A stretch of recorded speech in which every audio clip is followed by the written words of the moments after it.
کہ کاش آج اگر وہ دونوں زندہ ہوتے تو وہ دیکھتے کہ ان کی اولاد جو ہے وہ کتنی کامیاب ہے ان کی محنت کی وجہ سے۔ بے شک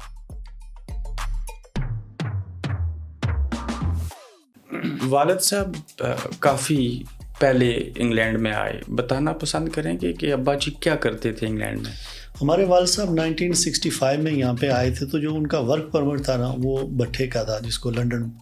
یہاں پہ لنڈن بریک کمپنی تھی اس کا ان کو جو ہے ان کا لائسنس تھا ان کا وہاں کام کرنے کے لیے، وہ بیڈ فورڈ میں تھا۔ تو والد صاحب آئے، پہلے بیڈ فورڈ میں کوئی چند مہینے انہوں نے وہاں پہ کام کیا، اس کے بعد یہاں پہ ہمارے پیٹربرا میں بہت زیادہ بٹھے تھے، تو والد صاحب چونکہ باقی ساری فیملی رشتہ دار جو تھے وہ پیٹربرا میں رہتے تھے اور پھر وہ پیٹربرا میں آ گئے۔ لیکن اس کے ساتھ ہی میں آپ کو والد صاحب کے حوالے سے بات بتا دوں کہ ابرار بھائی یعنی مشکل وقت کی کہ ہمارے والد صاحب جو جس پر ڈھے پہ کام کرتے تھے وہ 7 میل دور تھا ہمارے گھر سے،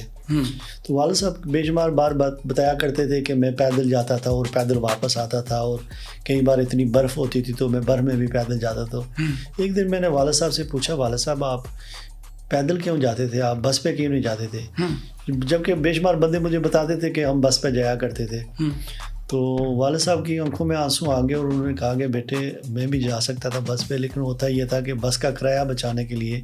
میں سوچتا تھا کہ آپ کے لیے جو ہے نا وہ تھوڑی سی بچت ہو جائے گی تاکہ میں آپ کی زندگی کو بہتر بنا سکوں، تو اس لیے نا میں 14 میل روز پیدل چلتا تھا، 7 میل جاتا تھا، اور سردی میں مائنس میں برف پڑی ہوتی تھی، تو وہ کہتے تھے کہ میں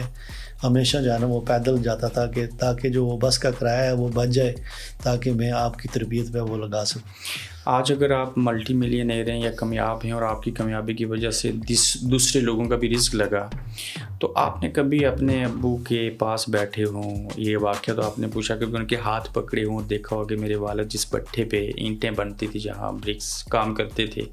وہ کیسے دور سے گزرے ہوں گے، آپ ان چیزوں کو محسوس کر سکتے ہیں؟ ابرار بھائی میرے خیال میں کوئی ایسا دن نہیں جاتا، ابھی بھی میں میرے ایک دوست ہیں ان کے پاس بیٹھے تھے، ان کے والد صاحب فوت ہو گئے ہیں، کونسلر معروف صاحب، تو وہاں پہ بھی میں بات کر رہا تھا کہ والدین ایک ایسا رشتہ ہے کہ میری والدہ صاحبہ کو فوت ہوئے ابھی 37 سال ہو گئے ہیں، لیکن یقین کریں کوئی ایسا دن نہیں گزرتا کہ ان کی یاد نہ آئے۔ اور جب میں خاص کر کے پاکستان میں جاتا ہوں، ہمارے گھر میں بے شمار بندے بیٹھے ہوتے ہیں، فیملی ساری اکٹھی ہوتی ہے، دوست بھی آتے ہیں، نیبر سارا کچھ ہوتا ہے، تو کئی بار ہم 40-50 بندے یا 100 بندہ بھی اکٹھا ہوتا ہے گھر میں، لیکن یقین کریں کہ گھر جو ہے نا خالی لگتا ہے، محسوس ہوتا ہے کہ گھر میں کوئی ہے نہیں ہے، چونکہ وہ والد صاحب یا والدہ صاحب جب گھر میں ہوتے تھے تو ان کی وجہ سے نا ایک ڈفرینٹ فیلنگ ہوتی ہے، ایک رونق ہوتی تھی۔ اسی طرح والد صاحب بھی جو ہے نا انہوں نے بہت زیادہ ہارڈ کام کیا اور ہماری پرورش کی، ہمیں تعلیم دلوائی، لیکن جو مجھے ہمیشہ جب میں والد صاحب کے بارے میں سوچتا ہوں تو مجھے سب سے بڑا جو دکھ ہوتا ہے کہ میں سوچتا ہوں کہ کاش آج اگر وہ دونوں زندہ ہوتے تو وہ دیکھتے کہ ان کی اولاد جو ہے وہ کتنی کامیاب ہے ان کی محنت کی وجہ سے۔ بے شک، لیکن انہوں نے بہت زیادہ محنت کی، ہمیں تعلیم دلوائی اور ہماری پرورش کی،